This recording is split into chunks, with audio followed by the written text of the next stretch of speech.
And welcome back to Hoopsville. We are now in, San Antonio, Texas, where we came down for the NCAA tournament. And as a result, we came out to Trinity, Texas to see some SCAC basketball. And you can probably guess who won the men's game because we made sure we were talking to the men's coach. Janson Hightower joining me from Southwestern. They get the victory over Trinity and split the weekend after dropping the game to Schreiner on Friday, about an hour up the road. And first and foremost, you got to be at least pleased the guys came back and at least split the weekend. Absolutely. I mean, road trips are tough. Yeah. In this league. It's so wide open. If you can split on the road in the SCAC, you'll take it. Yeah. But the biggest things about those back-to-back nights is when you win, you can't feel too good about it. Sure. You got to bounce back, and when you lose, you have to bounce back as well. And we did. We came out. Trinity, both teams came out aggressive, intense. It was a fun game. This is probably the easiest road trip you guys have, considering this is about an hour 40 you were telling me about away from home base. It's certainly the shortest of the trips, I would going think. back's going to be real nice and easy. Like I said, we can take the toll road maybe and get back quickly. Shriner's a little farther away, but it's a nice from Schreiner to Trinity, as well as Austin to Dallas isn't bad either. Not too bad at all. It's not that Colorado College exactly. You're in your second season, obviously, taking over for Bill Raleigh, who, because I know he's probably watching the show smartly, maybe stepped away from the program. You were assistant for a few years. Obviously, you've gotten to know this squad. What's it like to be leading them at this point? You're kind of in the middle of this race. 3-2 in the conference, below 500, but it's really about the conference race more than anything. Yeah, I think we challenged ourselves in non-conference play, played some good teams, a lot of the ASC, played a lot of close games. We're fully healthy. This group fights, they play hard. Last night against Schreiner, they just outplayed us, I think. Made a few more shots. It wasn't for that we were not battling and playing hard.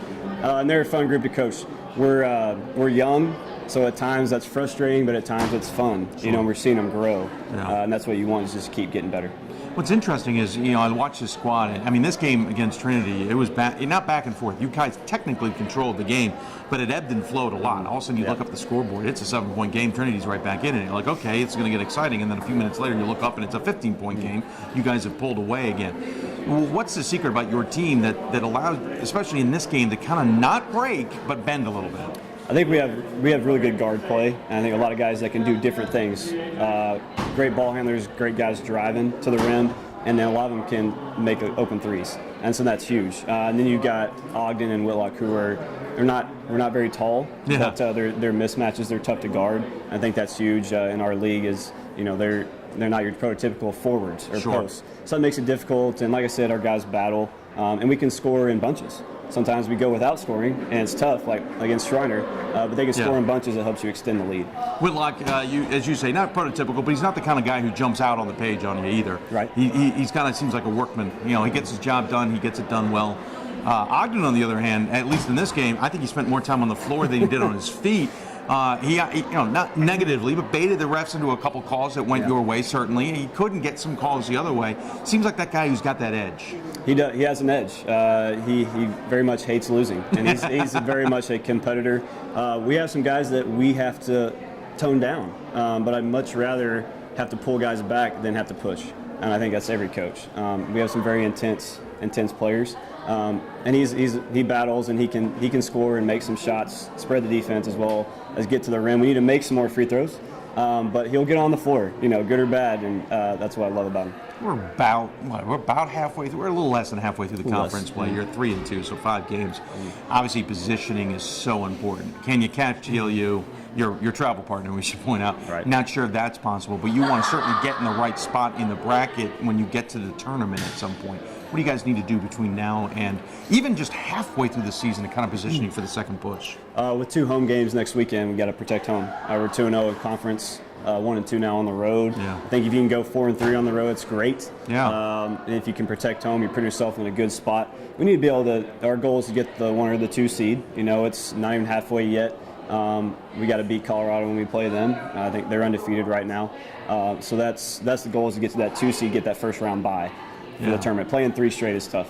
Last year we were the 3 seed, played the first night, double overtime with Schreiner. It's tough to come back. And so the goal is just keep getting better offensively. We're not great on the boards right now because we play a little smaller. We've got to keep working on those, fine-tune those things. But I think it's about protecting your home court and being able to steal some on the road. This conference is kind of interesting. Again, TLU and Colorado College at the top right now, and Trinity is usually the team that's been at the top. They've been through a couple years of a lull. And then there's a mix. Shriners comes and goes. You guys have come back into the mix again.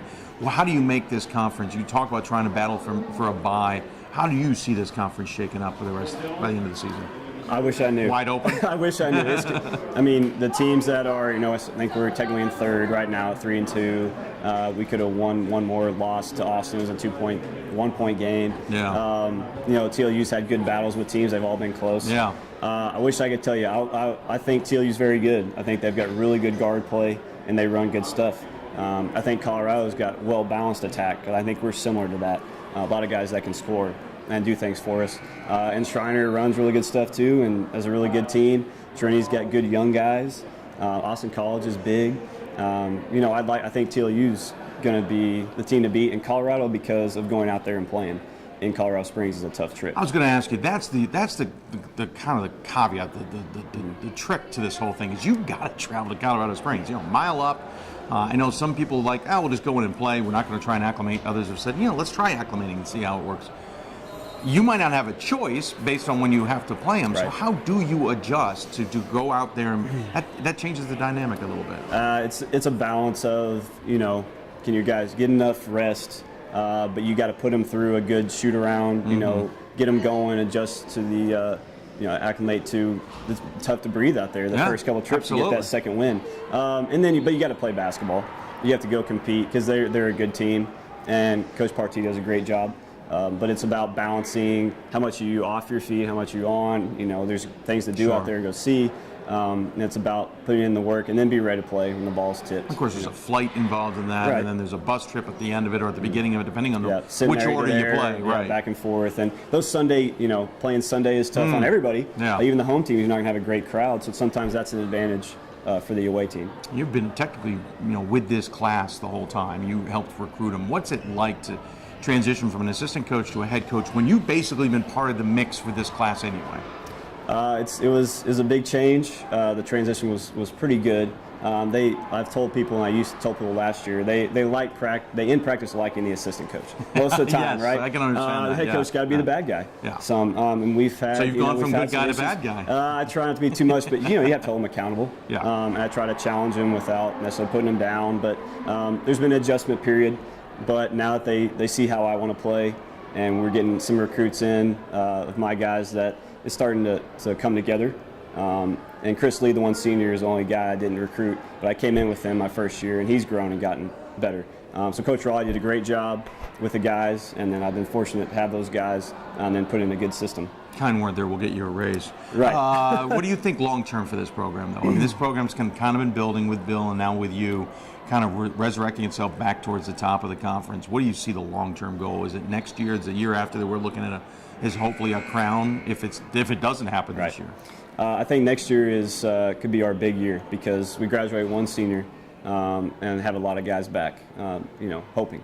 You never know with Division III, but we're hoping guys come back, and with another class of freshmen coming in. We got some good freshmen right now that aren't playing, but they're getting better. And so just keep battling with them. I think next year is exciting to think about. But I've told our one senior, I've told everybody else, we need to compete this year as well. We don't want to wait. And so I see us, we need to be in one of the top 2 seeds every year. That needs to be the goal.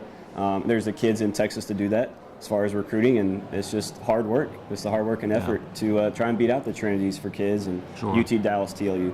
Yeah, San Antonio's, it almost recruits itself right. in some senses, and so do the other big cities. When you look at the fact that obviously coming out of this weekend 1-1 on winning on the second one helps you kind of build the momentum towards the next weekend. You don't have to necessarily kind of dig them back out of where they are, but what is the message to the squad after this weekend? Like I said, it's splitting on the road is good. Yeah. You want to be able to sweep, 1 or 2 times, but it's to not be satisfied. We came and got a good win today against a good team that's been playing people well, but to not be satisfied, to go, back to work, watch the film, see what we need to do better, the boards, and making some free throws. We got to shoot more of them, and we need to shoot more when we get to the gym. Sure. So just fine tuning things. Not letting them be satisfied. That's the biggest thing. This is Janson Hightower, the head coach for Southwestern. We always give the guest, or the coach in their case, the final word. Any final thoughts you want to tell those who may be tuning in? Go Pirates. No, that's nice and simple. Very good. Well, congratulations on the win. Good luck the rest of the season. We'll look forward to seeing how the SCAC race kind of shakes itself out going into the playoffs. Yes, sir. Thank you. Again, they get the win over Trinity in men's basketball. Coming up, we'll talk to Trinity's women's basketball coach about their program and the changes they're going under, too. You're watching Hoopsville. Presented by D3Hoops.com. More from San Antonio right after this.